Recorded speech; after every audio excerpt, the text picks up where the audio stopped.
చూస్ country delight, live better. ఇప్పుడే country delight app ని download చేసుకోండి.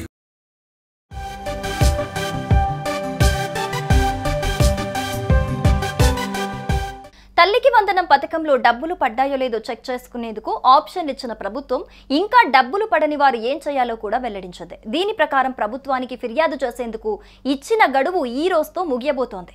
ఆలోపు అందిన ఫిర్యాదుల్ని పరిశీలించిన అర్హులకు ఈ పథకాన్ని వర్తింపజేసేందుకు ప్రభుత్వం ఏర్పాట్లు చేసింది. కాబట్టి ఇంకా తల్లికి వందనం పథకం డబ్బులు రాకపోతే మాత్రం స్థానిక సచివాలయాల్ని సంప్రదించాలని కోరుతోంది.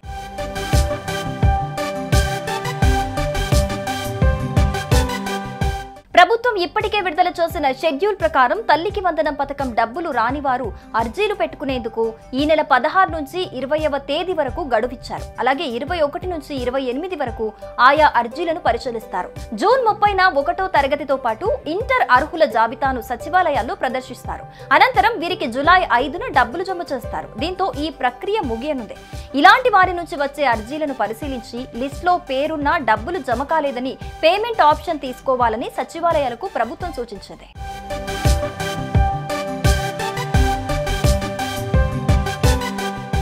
గత ప్రభుత్వ హయాంలో భూముల రీసర్వేలో జరిగిన తప్పులతో చాలా మంది జాయింట్ ఎల్పీఎం నంబర్ల కారణంగా బ్యాంకుల్లో రుణాలతో పాటు ప్రభుత్వ సంక్షేమ పథకాలకు దూరం అవుతున్నారనే వాదన కూడా వినిపిస్తోంది. తల్లికి వందనం పథకం లబ్ధిదారుల జాబితాలో జాయింట్ ఎల్పీఎం నంబర్లు బాధితులు ఉన్నట్లు చెబుతున్నారు. చాలా మంది అనర్హుల జాబితాలోకి వెళ్లిపోయారు అంటున్నారు. దీంతో వారు ఎల్పీఎం నంబర్లలోని తమ అకౌంట్లను విడదీసి ఒక్కొక్కరికి ఒక్కో నంబర్ ఇవ్వాలని ప్రభుత్వ కార్యాలయాల చుట్టూ తిరుగుతున్నారు. ఖాతాను విడదీయాలంటే అందులోని రైతులందరూ ఒప్పుకోవాల్సి ఉంటుంది. ఇది కూడా తలనొప్పిగా మారింది. అనర్హుల జాబితాలో పేర్లున్న వాళ్ళు సచివాలయంలో తగిన పత్రాలతో దరఖాస్తుల్ని అందజేస్తే వారికి న్యాయం జరిగేలా చూస్తామంటున్నారు అధికారులు.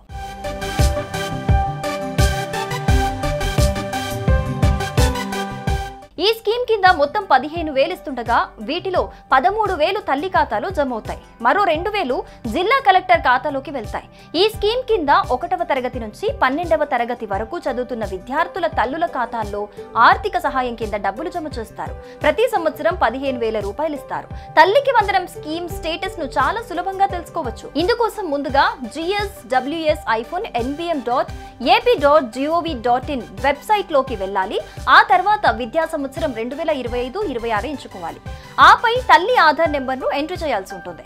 క్యాప్చా కోడ్ ను ఎంట్రీ చేసి గెట్ ఓటీపీ పై క్లిక్ చేయాలి. లింకింగ్ ఉన్న నంబర్ కి ఓటీపీ వస్తుంది. ఆ కోడ్ ను ఎంట్రీ చేస్తే మీ అప్లికేషన్ స్టేటస్ డిస్ప్లే అవుతుంది. ముందుగా ప్రాథమిక వివరాలు కనిపిస్తాయి. ఇందులో జిల్లా, మండలం, క్లస్టర్ పేరు, లబ్ధిదారు పేరు వంటి వివరాలు డిస్ప్లే అవుతాయి. ఆ తర్వాత మీ అప్లికేషన్ వివరాలు కనిపిస్తాయి. ఇక చివర్లో పేమెంట్ వివరాలు కూడా కనిపిస్తాయి. మీ ఖాతాలోకి డబ్బులు పడ్డాయా లేదా అనేది కనిపిస్తుంది. ఒకవేళ డబ్బులు జమ కాకుండా ఉంటే కూడా ఆ డీటెయిల్స్ అక్కడ డిస్ప్లే అవుతాయి.